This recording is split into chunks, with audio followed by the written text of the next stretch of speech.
এখানে একটা বৃত্ত বানালাম। এবার এই বৃত্তের এখানে হচ্ছে বৃত্তের কেন্দ্র, এটা হচ্ছে বৃত্তের কেন্দ্র। এবার বৃত্তের উপরে কোন একটা বিন্দু স্পর্শক টানা যায়, বৃত্তের উপরে একটা বিন্দু স্পর্শক টানলাম, এটা স্পর্শক, স্পর্শক টানলাম হলো। এবার বৃত্তের উপরে কোন স্পর্শক টানলে সেই স্পর্শ বিন্দুর সঙ্গে যদি কেন্দ্রটা যোগ করি, এটা কি ব্যাসার্ধ না? বৃত্তের উপরিস্থ কোন বিন্দুতে স্পর্শক আর স্পর্শ বিন্দুকে ব্যাসার্ধ পরস্পর লম্ব হবে, এই কোণটা হবে 90 ডিগ্রি। ক্লাস 10-এ এই উপপাদ্যটা পড়ানো হবে। এখন মনে রাখো, বৃত্তের উপরিস্থ কোন বিন্দুতে স্পর্শক আর স্পর্শ বিন্দুকে ব্যাসার্ধ পরস্পর লম্ব। বৃত্তের উপরিস্থ কোন বিন্দুতে স্পর্শক এবং স্পর্শ বিন্দুকে ব্যাসার্ধ পরস্পর লম্ব। তুমি তাকাও, এটা একটা কি জিনিস আঁকলাম, তাকাতে বলছি। এটার নাম কি রে? এটা কি নাম? উত্তল দর্পণ। তুই অবতল বল। উত্তল দর্পণ কে বলছে? হাত তুলে জানাও। এটা উত্তল গোলীয় দর্পণ। উত্তল M1, এখানে এর ঠিক মধ্যবিন্দুতে মেরু নেব, মেরু, আর এখানে M2, M1 M2 উত্তল গোলীয় দর্পণ। এটা যে মেরু, তার কোন গোলীয় দর্পণ, এটা উত্তল গোলীয় দর্পণ, উত্তল গোলীয় দর্পণ, উত্তল গোলীয় দর্পণ। ঠিক আছে। এবার গোলীয় দর্পণ তো কোন গোলকের অংশ, সেই গোলকের কেন্দ্র, যেমন এই গোলীয় দর্পণটা কোন গোলকের অংশ? এটা বড় একটা গোলক ছিল, সেই বড় গোলক থেকে এটা না হয়েছে এরকম অংশ। এর যে কেন্দ্রটা, এই কেন্দ্রটার নাম কি? বক্রতা কেন্দ্র। বক্রতা গোলকের জন্য কেন্দ্র, আর এই গোলীয় দর্পণটার জন্য হচ্ছে বক্রতা কেন্দ্র। গোলীয় দর্পণটার জন্য বক্রতা কেন্দ্র। তাই মেরু আর বক্রতা কেন্দ্র যোগ করে যে লাইনটা হবে, প্রধান অক্ষ, প্রধান অক্ষ। এই যে গোলীয় দর্পণটা হলো, উত্তল গোলীয় দর্পণটা, এই গোলীয় দর্পণের উপর কোন একটা বিন্দু আমরা এখানটা বিন্দু নিলাম, এখানে যদি স্পর্শক টানি, দাদা রে এরকম স্পর্শক টানলাম, গোলীয় দর্পণের উপরে এখানে একটা স্পর্শক টানলাম। তাকাও, গোলীয় দর্পণের উপরে এখানে একটা, গোলীয় দর্পণের উপরে এখানে একটা স্পর্শক টানছি। তাকাতে বলছি, গোলীয় দর্পণের উপরে এই বিন্দুটাতে একটা স্পর্শক টেনেছি, স্পর্শক। মনে করো এখানে এই বিন্দুতে একটা স্পর্শক টানলাম, তাহলে এখানে স্পর্শক টানা মানে এরকম বৃত্তের পরিধির উপরে স্পর্শ টানা। তাহলে এটার সঙ্গে কেন্দ্র যদি যোগ করা যায়, এটা কি হবে? এই দৈর্ঘ্যটাকে বলে বক্রতা ব্যাসার্ধ, বক্রতা ব্যাসার্ধ। তাহলে বক্রতা ব্যাসার্ধ আর এখানে যে স্পর্শক, এদের মধ্যবর্তী কোণ কত হবে? এটা 90 ডিগ্রি কোণ হবে। ব্যাসার্ধ, বক্রতা ব্যাসার্ধ আর যে স্পর্শক, তাদের মধ্যবর্তী কোণ কত? 90 ডিগ্রি। এবার যদি দেখো এইরকম একটা ঘটনা হয়, আলোক রশ্মি যদি কি করে, উত্তল গোলীয় দর্পণের ক্ষেত্রে বক্রতা কেন্দ্র বরাবর আসে। আলোক রশ্মি যদি কোনো উত্তল গোলীয় দর্পণে বক্রতা কেন্দ্র বরাবর এসে পড়ে, নজর এদিকে রাখতে বলছি। আলোক রশ্মি গোলীয় দর্পণের ক্ষেত্রে বক্রতা কেন্দ্র এরকম জায়গায় আছে, সি মনে করো বক্রতা কেন্দ্র, পি হলো মেরু, আলোক রশ্মি কি করছে? এইরকম আসছে, আকারে আলোক রশ্মি এইসব এরভাবে এসছে, বক্রতা কেন্দ্র বরাবর আলোক রশ্মি এসে পড়ছে। তার মানে বক্রতা কেন্দ্র বরাবর এসে পড়ছে, এখানে তো অভিলম্ব, এটা আপতন বিন্দু। এই বিন্দুটার নাম কি? আপতন বিন্দু। আপতন বিন্দু, আপতন বিন্দু। আপতন বিন্দুতে যে পথে আলোটা এলো এটা আপতিত রশ্মি, যে পথে আলোটা এলো তার নাম আপতিত রশ্মি। আর যে পথ দিয়ে চলে গেলে কোথায় গেছে? এখানে যে পথে আলো এসে আপতিত রশ্মি, হ্যাঁ যে কিন্তু আগে কিন্তু আপনি বললেন তো যে এবার এই যে পথে যে মনে করো এটা মানে যদি এটা এ বি পথটা হচ্ছে আপতিত রশ্মি, বি বিন্দু এসে পড়লো, বি হলো আপতন বিন্দু। এবার আপতন বিন্দুতে যে অভিলম্বটা আছে সেই অভিলম্বের সঙ্গে এই রশ্মিটা কি করে, এই রশ্মিটা এমন বক্রতা কেন্দ্র বরাবর এসে পড়েছে, বক্রতা কেন্দ্র বরাবর এসে পরে এই যে এখানে অভিলম্বটা, এখানে যে আমি তোমার তল এঁকেছি, যে প্রতিফলক তল, এখানে এই প্রতিফলক তল, এখানে এই স্পর্শটা তুমি তল হবো, তাহলে প্রতিফলক তলের সঙ্গে আপাত রশ্মিটা কি করবে, অভিলম্ব বরাবর এসে পড়েছে, তো অভিলম্ব বরাবর পেরেছে, এই কোণটা তো 90 ডিগ্রি, অভিলম্ব বরাবর এসে পড়বে, অভিলম্ব বরাবর এসে পড়লে এই রশ্মিটা কি করবে, ওই একই পথে ফিরে চলে যাবে। বক্রতা কেন্দ্র বরাবর আলো রশ্মি এসে পড়লে আলো রশ্মি কি করবে, একই পথ বরাবর চলে যাবে, ফিরে যাবে। কেন যাবে, কারণ 0 ডিগ্রি আপতন কোণে এসে পড়তে হয়। যদি বক্রতা কেন্দ্র বরাবর পড়ে তাহলে 0 ডিগ্রি আপতন কোণে লম্ব বরাবর পড়ছে আর কি, এই বক্রতা কেন্দ্র বরাবর পড়ছে মানে আসলে লম্ব বরাবর পড়ছে, লম্বভাবে কোনো আলো রশ্মি পড়লে পরে লম্বভাবেই ফিরে চলে যায়। লম্ব বরাবর বুঝলাম কি করে, এটা বক্রতা কেন্দ্র ছিল, বক্রতা কেন্দ্র বরাবর পড়েছে, আর এখানে যদি এটা আমি তল কল্পনা করি তাহলে সেই তলের সঙ্গে আপাত রশ্মিটা 90 ডিগ্রি কোণ করবে, অর্থাৎ অভিলম্বের সঙ্গে আপাত রশ্মিটা 0 ডিগ্রি কোণ করবে। এবার যদি এরকম ঘটনা হতো, এটা আমি অবতল গোলক দর্পণের কথা বলছি, অবতল গোলক দর্পণ উল্টো দিকে পাল্ট হবে।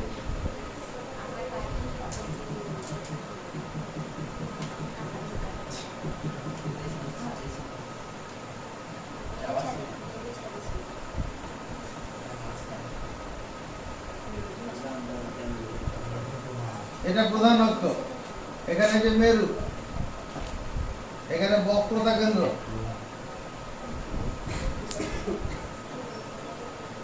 বক্রতা কেন্দ্র থেকে আলো রশ্মি গিয়ে দর্পণের মধ্যে পড়লো, বক্রতা কেন্দ্র থেকে অবতল দর্পণের উপরে গিয়ে আলো রশ্মি পড়লো।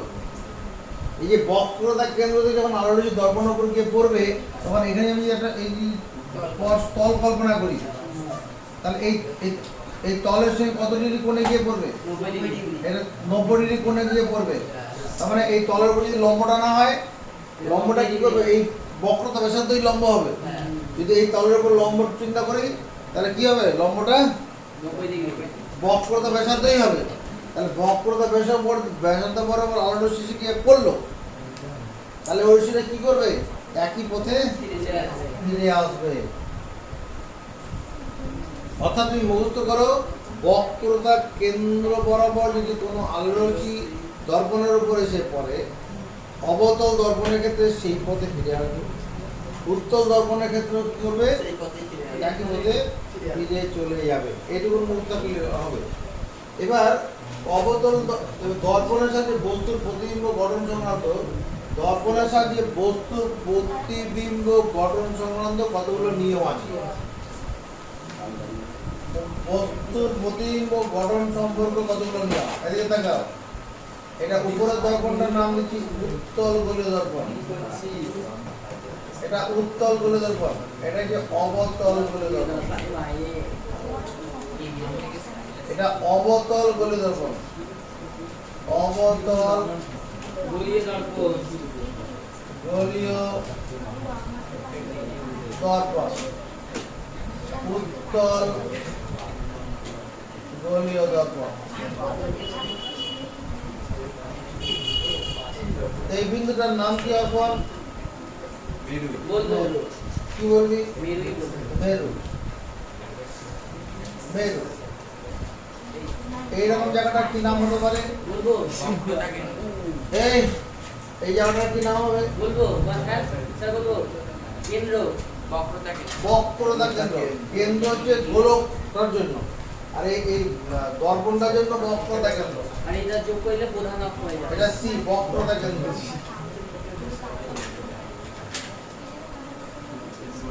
মেরুবিন্দুটাকে পি নাম দিচ্ছি। সি আর পি যোগ করলে যে লাইনটা হবে প্রধান অক্ষ এটা প্রধান অক্ষ।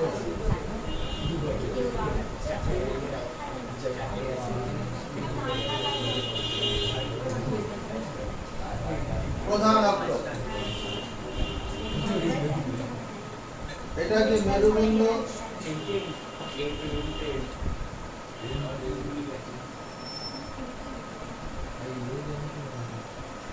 এটা যে বক্রতা কেন্দ্র।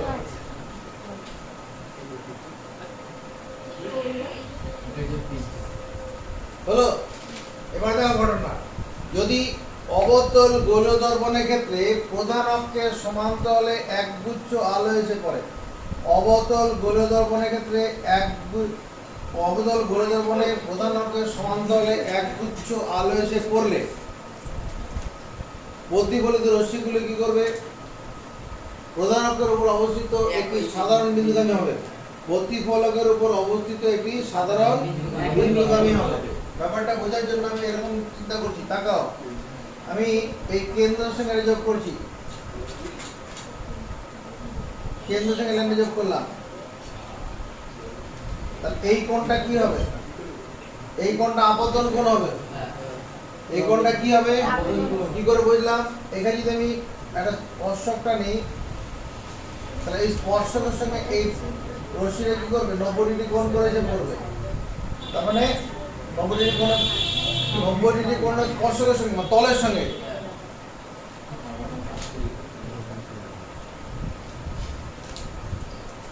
এই কোণটা 90 ডিগ্রি, এই আপতিত রশ্মি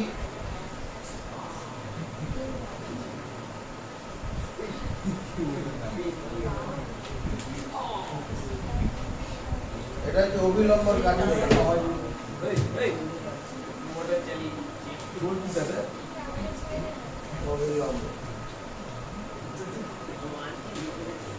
অবিলম্বের সঙ্গে আবদ্ধ রশ্মি যে কোণে পড়লো সেই রশ্মিটা কি করবে? যখন প্রতিফলিত হবে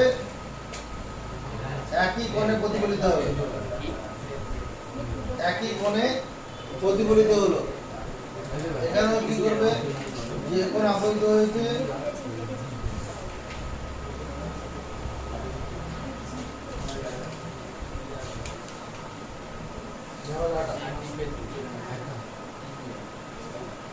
নতুন করে যে বানাচ্ছি,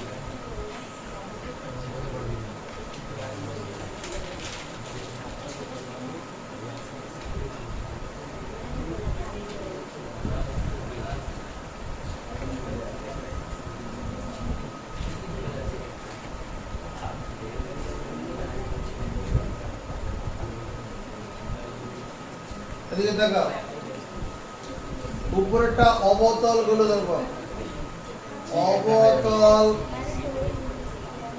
গোলীয় দর্পণ, অবতল গোলীয় দর্পণ। এখানে মেরুবিন্দু, এখানে মেরু আছে, এখানে বক্রতা কেন্দ্র আছে। এবার আলো রশ্মি কি করছে? একগুচ্ছ আলো রশ্মি প্রধান অক্ষের সমান্তরালে, একগুচ্ছ আলো রশ্মি প্রধান অক্ষের সমান্তরালে অবতল গোলীয় দর্পণে এসে পড়লো। তাহলে সেই রশ্মিগুলোর কি হবে? এটা প্রতিফলিত রশ্মিগুলি প্রধান অক্ষের উপর অবস্থিত একটি সাধারণ বিন্দুগামী হবে। প্রতিফলিত রশ্মিগুলি কি হবে? প্রধান অক্ষের উপর অবস্থিত একটি সাধারণ বিন্দুগামী হবে। এই বিন্দুটাকে আমরা নাম দিয়েছিলাম কি? Focus, F. অবতল গোলীয় দর্পণের উপরে প্রধান অক্ষের সমান্তরালে একগুচ্ছ আলোক রশ্মি এসে পড়লে, কি বললাম? অবতল গোলীয় দর্পণে প্রধান অক্ষের সমান্তরালে একগুচ্ছ আলোক রশ্মি এসে পড়লে প্রতিফলিত রশ্মিগুলি প্রধান অক্ষের উপর অবস্থিত একটি সাধারণ বিন্দুগামী হয়। ওই সাধারণ বিন্দুটার নাম হচ্ছে ফোকাস। বল, ফোকাস কাকে বলে? কে কে পারবে? বল বল। অবতল গোলীয় দর্পণের, অবতল গোলীয় দর্পণের উপর প্রধান অক্ষের সমান্তরালে, আঁকাটা বোঝো তাহলে হয়ে যাবে। অবতল গোলীয় দর্পণের উপর প্রধান অক্ষের সমান্তরালে একগুচ্ছ আলো এসে পড়লে প্রতিফলিত রশ্মিগুলি প্রধান অক্ষের উপর অবস্থিত একটি সাধারণ বিন্দুগামী হয়। এই সাধারণ বিন্দুটিকে বলে অবতল গলীয় দর্পণ। অবতল গোলদর্পণের মুখ্য ফোকাস। এই কি বললাম?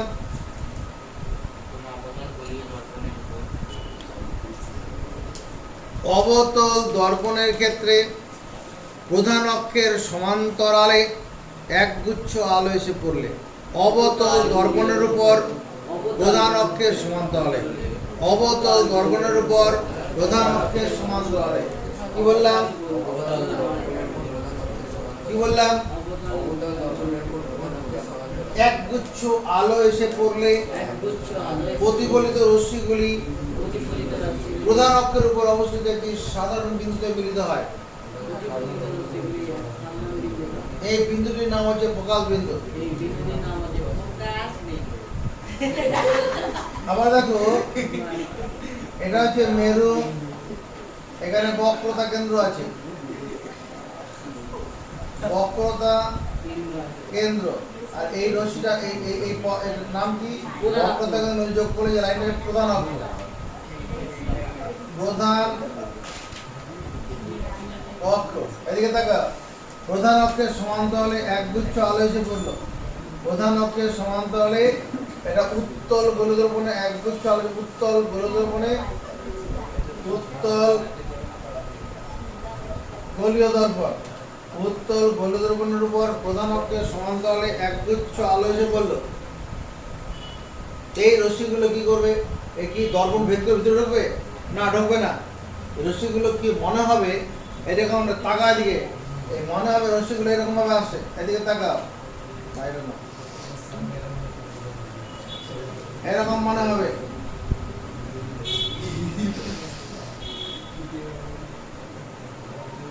মনে হবে প্রতিফলিত রশ্মিগুলি প্রধান অক্ষের উপর অবস্থিত একটি নির্দিষ্ট বিন্দু থেকে ফিরে আসছে। এই যে প্রতিফলিত রশ্মি, এই রশ্মিটা কিরকম রশ্মি? প্রতিফলিত। এই রশ্মিটা কেমন রশ্মি? প্রতিফলিত। রশ্মিগুলো কি মনে হবে? প্রধান অক্ষের উপর অবস্থিত একটা বিন্দু থেকে, সাধারণ বিন্দু থেকে আসছে। এই বিন্দুটার নামই কি? ফোকাস বিন্দু। তাহলে কি হলো?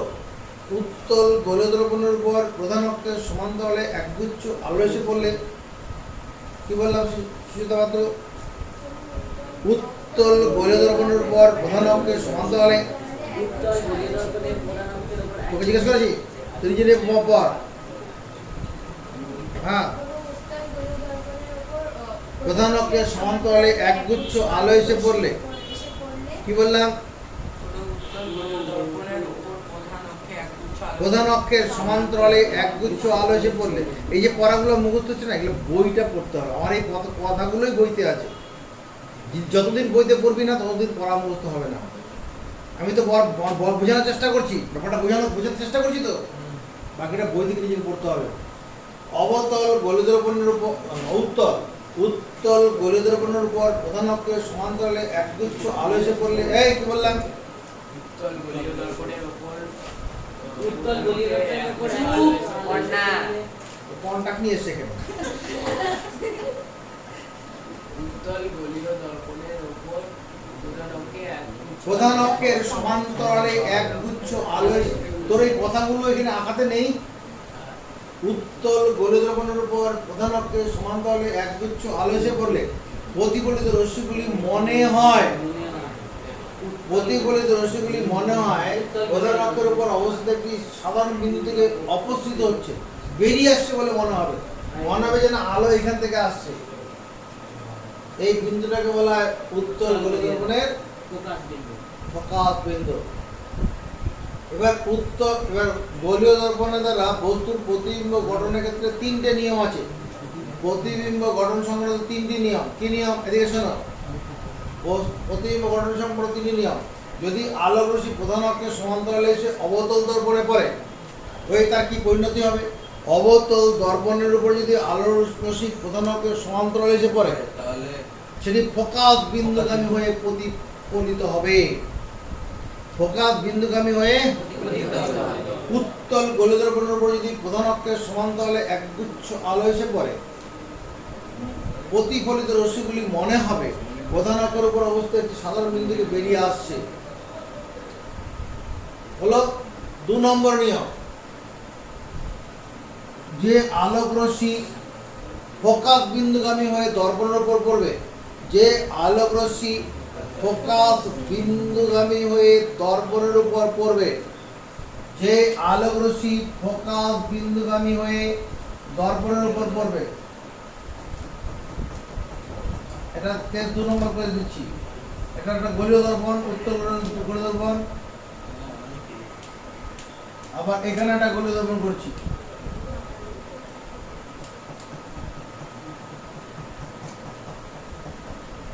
এটা অবতল গোলীয় দর্পণ। এটা প্রধান অক্ষ, এটা মেরু, মেরু মানে পি, বক্রতা কেন্দ্র সি। এদিকে তাকা, আলোর রশ্মি এইভাবে এসে পড়লো। এই আলোর রশ্মি কিভাবে পড়লো? এখানে বক্রতা কেন্দ্র বরাবর গেছে মনে করো। আলোর রশ্মি কিভাবে গেছে? বক্রতা কেন্দ্র বরাবর গোলীয় দর্পণে অবতল গোলীয় দর্পণের উপর পড়েছে। তাহলে কি হওয়া উচিত? প্রধান অক্ষের সমান্তরালে এসে পড়লে ফোকাস বিন্দুগামী হয়ে প্রতিফলিত হয়। তাহলে ফোকাস বিন্দুগামী হয়ে যদি দর্পণে গিয়ে পড়ে, ফোকাস বিন্দুগামী হয়ে পড়েছে, এই বিন্দুটা ফোকাস বিন্দু মনে করো। ফোকাস বিন্দুগামী হয়ে আলোর রশ্মি দর্পণের উপর গিয়ে পড়েছে। তাহলে এর কি পরিণতি হবে? প্রধান অক্ষের সমান্তরালে প্রতিফলিত হবে। এই যে প্রধান অক্ষের সমান্তরালে ফিরে যাবে। উল্টো কথা, এখানেও তাই হবে। যদি কোনো আলোক রশ্মি এরকম আছে, এই বিন্দুটার নাম কি? এটা মেরু বিন্দু। এই বিন্দুটার নাম কি? বক্রতা ব্যাসার্ধ। বক্রতা ব্যাসার্ধ, বক্রতা কেন্দ্র, বক্রতা কেন্দ্র, ব্যাসার্ধ বলছি, বক্রতা কেন্দ্র। এবার এই জায়গাটা মনে করো ফোকাস বিন্দু। এই জায়গাটা কি আছে? ওই নজরের দিকে, নজরের দিকে একটা আলোক রশ্মি এইভাবে এসে মনে করো। এই ডট ডট মানে এই পথে, পথটা দেখাচ্ছি, এই পথে আলো এসে, অর্থাৎ ফোকাস বিন্দু বরাবর আলো উত্তল গোলীয় দ্রবণ এসে পড়েছে। ফোকাস বিন্দু বরাবর এই ডট ডট দিয়েছি, তুমি পুরো লাইন টানবে না, কারণ আলো ভেদ করে যাবে না। যদি আলো রশ্মি ফোকাস বিন্দু বরাবর হয়ে দর্পণের উপর এসে পড়ে, যদি আলো রশ্মি ফোকাস বিন্দু অভিমুখে দর্পণের উপর এসে পড়ে, তাহলে প্রতিফলিত রশ্মিগুলো কি হবে? প্রতিফলিত রশ্মিটি প্রধান অক্ষের সমান্তরালে চলে যাবে। ফোকাস বিন্দু বরাবর এসে পড়লে প্রধান অক্ষের সমান্তরালে, আর যদি প্রধান অক্ষের সমান্তরালে এসে পড়ে, তাহলে ফোকাস বিন্দু থেকে ফোকাস বিন্দু থেকে অপসৃত হচ্ছে বলে মনে হবে উত্তর গোলীয় দর্পণের ক্ষেত্রে। আর প্রধান অক্ষের সমান্তরালে প্রতিষ্ঠিত হবে কখন? যখন উত্তল গোলীয় দর্পণের ক্ষেত্রে আলো রশ্মি ফোকাস বিন্দু দিয়ে দর্পণের উপর এসে পড়বে। দেখো, ফোকাস বিন্দু দিয়ে আলো রশ্মি দর্পণে গিয়ে পড়েছে। এটা অবতল গোলীয় দর্পণ, এটা অবতল গোলীয় দর্পণ। ফোকাস বিন্দু দিয়ে এসে দর্পণের উপর পড়েছে। এর ফলে কি হয়েছে? প্রধান অক্ষের সমান্তরালে চলে গেছে। আর যখন ফোকাস বিন্দু বরাবর এসে অভিমুখে এসে পড়বে, যখন আলো রশ্মি ফোকাস বিন্দু অভিমুখে এসে পড়বে, তখন প্রতিফলিত রশ্মি কি হবে? প্রধান অক্ষের সমান্তরালে প্রতিফলিত হবে, প্রধান অক্ষের সমান্তরালে চলে যাবে। এই দুটো নিয়ম কার কারণ করতে হলো? একটা হচ্ছে যদি প্রধান অক্ষের সমান্তরালে এসে পড়ে, অবতল গোলীয় দর্পণের ক্ষেত্রে প্রধান অক্ষের উপর অবস্থিত একটি সাধারণ বিন্দুগামী হবে। উত্তল গোলীয় দর্পণের ক্ষেত্রে কি হবে? প্রধান অক্ষের উপর অবস্থিত একটি সাধারণ বিন্দু থেকে অপসৃত হচ্ছে বলে মনে হবে। 2 নম্বর নিয়ম কি? যদি প্রধান অক্ষের সমান্তরালে আলো এসে পড়ে, না ফোকাস বিন্দুগামী হবে, যদি আলো রশ্মি ফোকাস বিন্দু অভিমুখে এসে দর্পণে পড়ে, তাহলে কি হবে? প্রধান অক্ষের সমান্তরালে ফিরে চলে যাবে। এটা কার ক্ষেত্রে? অবতল গোলীয় দর্পণের ক্ষেত্রে। আর উত্তল গোলীয় দর্পণের ক্ষেত্রে কি হবে? যদি ফোকাস বিন্দু অভিমুখে এসে পড়ে, তাহলে আর প্রতিফলিত রশ্মিটি কি হবে? প্রধান অক্ষের সমান্তরালে চলে যাবে। আরেকটা কেস হবে, যদি আলো রশ্মি এরকম হয়, এদিকে তাকা, এটা কি দর্পণ বললাম? এদিকে উত্তল গোলীয় উত্তল অবতল অবতল পৃষ্ঠে পাতা দেখালাম, অবতল গোলীয় দর্পণ। এটা বক্রতা কেন্দ্র, এটা মেরুবিন্দু, আর এটা বক্রতা কেন্দ্র, এটা কি? ফোকাস বিন্দু, আর এটা যে মেরুবিন্দু। যদি কোনো আলোক রশ্মি এইভাবে গিয়ে পড়ে, এদিকে তাকা, অবতল গোলদর্পণে যদি উপরে যদি কোনো আলোরশ্মি বক্রতা কেন্দ্র অভিমুখে গিয়ে পড়ে, যদি কোনো আলোরশ্মি অবতল গোলদর্পণের ক্ষেত্রে বক্রতা কেন্দ্র অভিমুখে এসে পড়ে, ওরে কি বললাম, যদি আলোরশ্মি বক্রতা কেন্দ্র বরাবর হয়ে অবতল গোলদর্পণের উপর এসে পড়ে, কি বললাম, যদি আলোর রশ্মি বক্রতা কেন্দ্র বরাবর হয়ে এসে অবতল দর্পণে পড়ে, তাহলে সেই রশ্মিটি কি করবে, একই পথে ফিরে যাবে, তার কোন রকম দিক বদলাবে না, যে পথে আসছিল সেই পথে ফিরে চলে যাবে। কি বললাম, অবতল গোলদর্পণের উপরে যদি আলোর রশ্মি বক্রতা কেন্দ্র বরাবর এসে পড়ে, তাহলে সেই রশ্মিটা কি করবে, সেই পথে ফিরে চলে যাবে। এখানে কিন্তু অন্য ঘটনা ঘটেছিল, এখানে প্রধান অক্ষের সমান্তরালে এসে পড়লে ফোকাস বিন্দু যাবে, ফোকাস বিন্দুগামী হয়ে পড়লে প্রধান অক্ষের সমান্তরালে চলে যাবে। আর যদি আলোর রশ্মি বক্রতা কেন্দ্র বরাবর এসে পড়ে, তাহলে ওই একই পথে ফিরে চলে যাবে। উত্তল গোলদর্পণের ক্ষেত্রে এদিকে তাকাও, উত্তল গোলদর্পণ, যদি আমি উত্তল গোলদর্পণ নিতাম, এদিকে তাকাও, এটা উত্তল গোলদর্পণ, উত্তল গোলদর্পণের উপরে আলোর রশ্মি যদি কি করে, ওই বরাবর দিয়ে দিই। এখানে বক্রতা কেন্দ্র রয়েছে, এখানে ফোকাস বিন্দু রয়েছে, এখানে মেরু বিন্দু রয়েছে, তাকা তাকা, বাহ, এই এবার আলোর রশ্মি কিভাবে এসে পড়লো, উত্তল গোলদর্পণের ক্ষেত্রে বক্রতা কেন্দ্র অভিমুখে এসে পড়লো। যদি আলোর রশ্মি বক্রতা কেন্দ্র অভিমুখে এসে কোথায় পড়ে, বক্রতা কেন্দ্র অভিমুখে এসে উত্তল গোলদর্পণে পড়ে, তার কোন রকম ত্রুটি ঘটবে না, একই পথে ফিরে চলে যাবে। না, দুটোই তাই। এখানে এই আঁকড়াতে কি ছিল, ফোকাস বিন্দু অভিমুখে এসে পড়লে পরে প্রধান অক্ষের সমান্তরালে ফিরে চলে যাবে, প্রধান অক্ষের সমান্তরালে এসে পড়লে ফোকাস বিন্দু অভিমুখে, এই ছবিতে কি আছে, এই ছবিতে ফোকাস বিন্দু অভিমুখে এসে পড়লে বক্রতা প্রধান অক্ষের সমান্তরালে ফিরে চলে যাবে। আর যদি বক্রতা কেন্দ্র অভিমুখে এসে পড়ে, একই পথে ফিরে চলে যাবে। ওই কি বললাম, ওই কি বললাম, যদি উত্তল গোলদর্পণের ক্ষেত্রে বক্রতা কেন্দ্র অভিমুখে এসে আলো পড়ে, ওই সেই পথকেই তাহলে আলোর রশ্মি সেই পথে ফিরে চলে যাবে। ওই কি বললাম, এসে পড়লে একই পথে, আর যদি ফোকাস বিন্দু অভিমুখে এসে পড়ে, প্রধান অক্ষের সমান্তরালে চলে যাবে।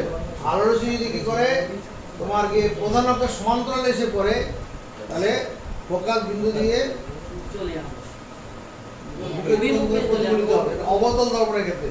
আর উত্তলের ক্ষেত্রে কি হবে, উত্তল দর্পণের ক্ষেত্রে যদি আলোর রশ্মি বক্রতা কেন্দ্র অভিমুখে এসে পড়ে, এখানে আলোর রশ্মি বক্রতা, এটা তো অবতল দেখেছি, উত্তল, এই যে বক্রতা কেন্দ্র অভিমুখে এসে পড়লো, ওটা ওই পথে ফিরে চলে যাবে। কেন যায়, কারণ এই যে স্পর্শকটা না যায়, এটা 90 ডিগ্রি কোণ করে থাকবে, তাহলে এটাই অভিলম্ব হিসাবে কাজ করবে। এই লাইনটা কি করবে, অভিলম্ব বরাবর পড়লে তার আপতন কোণ শূন্য, তার প্রতিফলন কোনো শূন্য হবে না। এবার এই পটা দেখে নে বই থেকে।